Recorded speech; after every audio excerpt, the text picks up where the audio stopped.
नमस्कार, TNP news देख रहे हैं आप। मैं हूं आपके साथ प्रियंका दुबे। शाम के 5 बज चुके हैं। वक्त है 5 बजे की 5 बड़ी खबरों का। सबसे पहले बात करेंगे पीएम मोदी और कनाडा के पीएम की मुलाकात की। दिल्ली की बेटियों को बड़ी सौगात मिली है और हरियाणा में बजट पेश हुआ है। खामेनी की मौत के बाद भारत में हाई अलर्ट हुआ है। आखिर में बात होगी कुवैत में अमेरिकी ठिकानों पर ईरान के हमले की।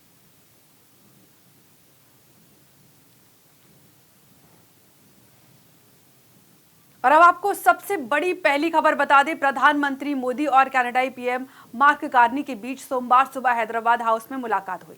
दोनों देशों के बीच कई क्षेत्रों के लिए एमओयू किया गया। इसमें दोनों देशों में रोजगार के नए अवसर पैदा होंगे। इसके अलावा छोटे मॉड्यूलर रिएक्टरों और उन्नत रिएक्टर प्रौद्योगिकियों के विकास पर भी चर्चा की गई।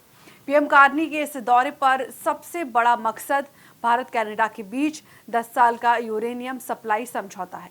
जानकारी के मुताबिक ये डील करीब $3 अरब की है। पीएम नरेंद्र मोदी ने कहा, भारत और कनाडा के बीच निवेश ट्रेड डील पर बातचीत हुई है। सिविल न्यूक्लियर एनर्जी में हमने यूरेनियम की दीर्घकालिक आपूर्ति के लिए एक ऐतिहासिक समझौता किया है।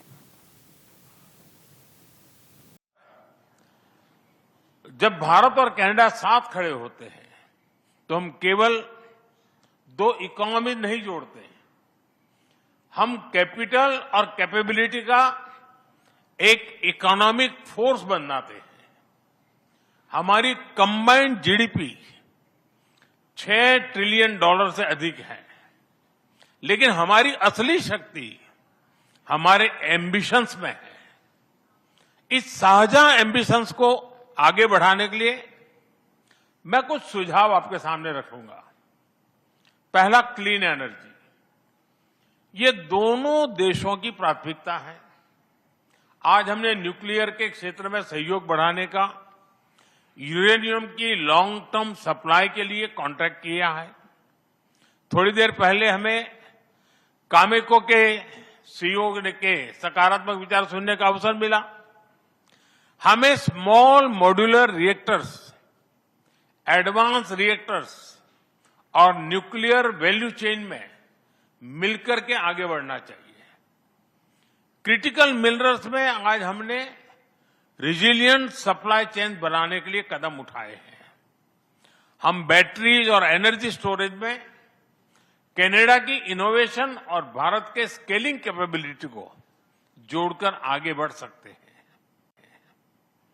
दूसरा क्षेत्र है infrastructure and capital partnership.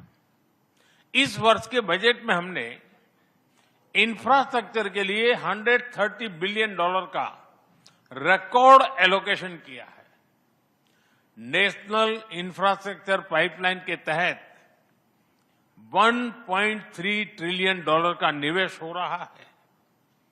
Canada के पेंशन फंड्स ने भारत में $100 बिलियन का निवेश किया है।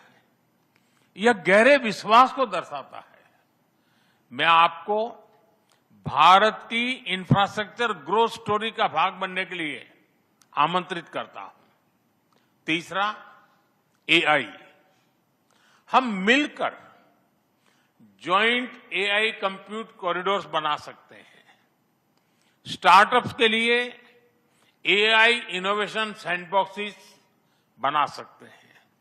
चौथा, manufacturing and technology, electronics, aerospace और इंजीनियरिंग में कनाडा की टेक्नोलॉजी और भारत के स्केल को जोड़कर हम ग्लोबल वैल्यू चेन्स को सशक्त बना सकते हैं।